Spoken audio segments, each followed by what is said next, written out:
ሰላም። አንድ ሰው ከኪሱ ውስጥ ቦርሳን ቀምቶት ቢሮጥ ገንዘቡን መልሰህ ልታገኘው ትችላለህ። ለማይጠቅሙ ጉዳዮች አይሆንም ማለትን፣ ኖ ማለትን፣ እምቢ ማለትን ተለማመድ። ስለ ውሳኔዎች አብዝተህ ስታብራራ የሰዎችን ይሉኝታ እየለመንክ ነው። አሁን የምናወራው ህይወትን የሚቀይሩ ስለ 5 መንገዶች ነው። አንደኛው ጊዜህን እንደ ደም ጠብቀው። አንድ ሰው ከኪሱ ውስጥ ቦርሳን ቀምቶ ቢሮጥ ገንዘቡን መልሰህ ልታገኝ ትችላለህ። አንድ ሰው ግን ቀንን ቢሰርቅህ መቼም የማይመለስ የህይወትህን ቁራጭ ወስዶብሃል። ምክንያቱም ተጨማሪ ጊዜ ልገዛ አትችልማ። ታዲያ ለምን እንደ ተራ ወረቀት ለሰው ሁሉ ትበትናለህ? ዓላማ በሌላቸው ስብሰባዎች ላይ ለምን ትቀመጣለህ?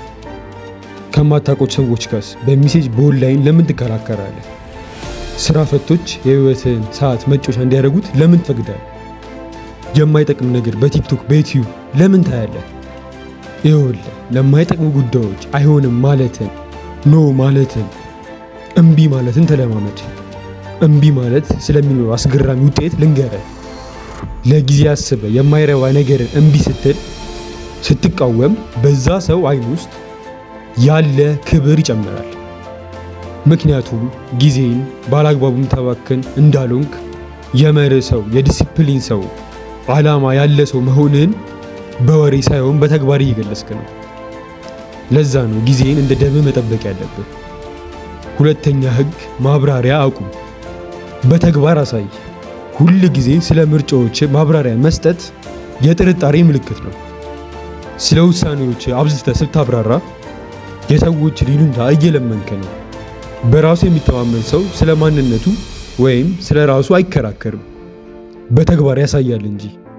የሮም ንጉሥ የነበረው ማርከስ አውሬሊየስ እንደዚህ ሲል ጽፏል። ጥሩ ሰው ምን መሆን እንዳለበት፣ ምን መምሰል እንዳለበት በመከራከር ጊዜ አታጥፋ። በተግባር አንዱ ጥሩ ሰው አንተ ሁን ይላል። ሁላችንም ለሰው መታየት በሽታው ሆኖብናል።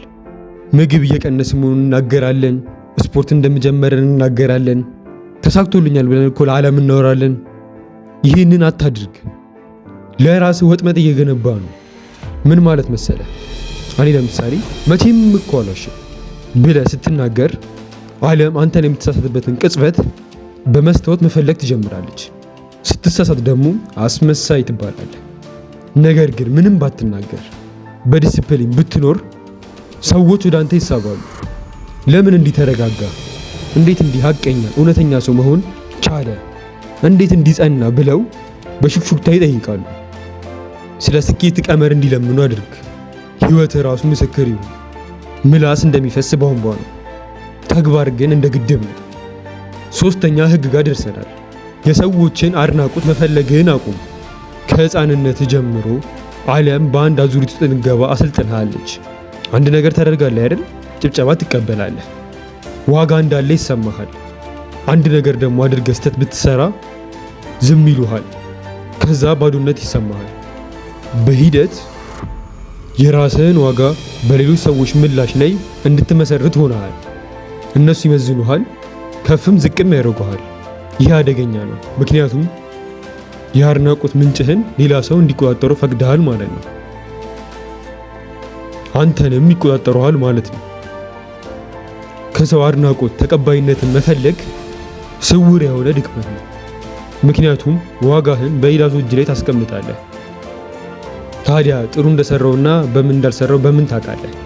ሰው ካላደነቀኝ፣ ካላሞገሰኝ፣ ጎበዝ ካላለኝ ወይም ደግሞ ካልተቸኝ በምን አውቃለሁ ካልክ አንድ የሚገርም ሚስጥር ልንገርህ። ዛሬ ለራስ ስትሆን ቃል ጠብቀሃል ወይ? ያንን ከባዱን ስራ ሰርተ ጨርሰሃል ወይ? አድርጋለሁ ያልኩህን አድርገሃል ወይ? መልስ አዎ ከሆነ የሰዎች ጩኸት ተራ ወሬ ነው። ለራስህ ቃል የገባውን ካላደረግክ ደግሞ እነሱ ቢያደንቁ እንኳን የሰዎች አድናቆት ውሸት ነው። ከምስጋናም ሆነ ከትችት ነፃ ሁን። ሁለቱም አንድ አይነት ካቴናዎች ናቸው፣ ቀለማቸው ብቻ ነው የሚለየው።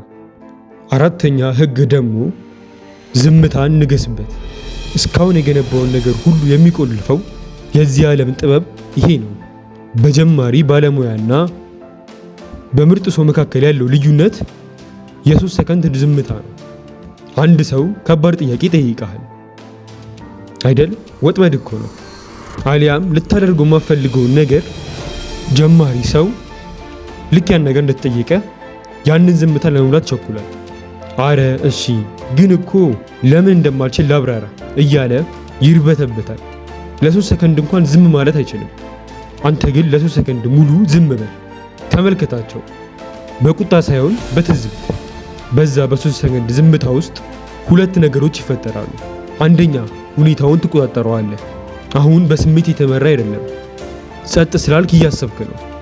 አይምሮ ከድንገተኛ ስሜት ይወጣና ወደ ጥልቅ ማሰብ አመክኖ ወይም ምክንያታዊነት ይሻገራል።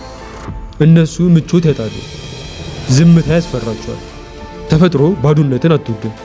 ዝምታውን ለመሙላት ሲሉ ብዙ ሚስጥር ያወጣሉ። ማውራት ይጀምራሉ። ወይም የጠየቁን ጥያቄ መልሰው ያቃልሉሃል። እንዲህ ማለት እኮ ነው ባይዘው የጠየቁ ብትለው ወይም ይሉሃል። አብዛኛው ሰው ዝምታን ይፈራል። በንግግር መሃል ዝምታ እንዳይኖር ይጣደፋል። ጥናቶች እንደሚያሳዩት ደግሞ የሚገርሟችሁ አብዛኛው ሰው ከራሱ ጋር ለ15 ደቂቃ በዝምታ ከሚቀመጥ ይልቅ የኤሌክትሪክ ንዝረት ቢደርስበት ይሻላል ወይም ይበልጣል። ነገር ግን ዝምታ የነገሰበት ሰው፣ ማስተር ያደረገው ሰው፣ በትክክለኛው ቦታ የሚጠቀምበት ሰው የህይወቱ ትልቁ መሳሪያ ይሆንለታል። መልስ ከመስጠት በፊት ለሰከንዶች ወይም ለደቂቆች መቆየት ከልብህ እንድታስብ ያስችላል። ታዛቢው ሰው ሁልጊዜም ከተዋናዩ በላይ ያውቃል። በክፍሉ ውስጥ ዝም ያለ ሰው ሁሉንም ነገር ማንበብ ይችላል ወር ማየት ይችላል፣ ሁሉንም ይረዳል። ጩኸቱ ግን ራሱ ለሁሉም ነገር አጋልጧል። ዝምታ ባዶነት አይደለም፣ እውነተኛ ኃይል የሚኖርበት ቦታ ነው። አምስተኛው ደግሞ ሁል ጊዜ ለራስህ ጊዜ መስጠት። ሁል ጊዜ ለራሳችሁ ጊዜ በሰጣችሁ ቁጥር ለራሳችሁ ያላችሁ አመለካከት ወይም አስተሳሰብ ይቀየራል። እኔ እንዲያደርጋለሁ ካላችሁ ያን ነገር ለማድረግ ጊዜ ለራሳችሁ ሰጣችሁ አስባችሁበት የሆነ ታይም ወይም ፕላን ነገር አወጣችሁ ስለ ራሳችሁ ካሰባችሁ ህይወታችሁ ማይቀየርበት ምንም አይነት መንገድ የለም። የዛሬውን ጨርሰናል። ለዚህ ቻናል አዲስ የሆናችሁ ሰብስክራይብ በማድረግ እና የደውል ምልክቱን አዲስ ቪዲዮ እንዲደርስ ያድርጉ። እናመሰግናለን።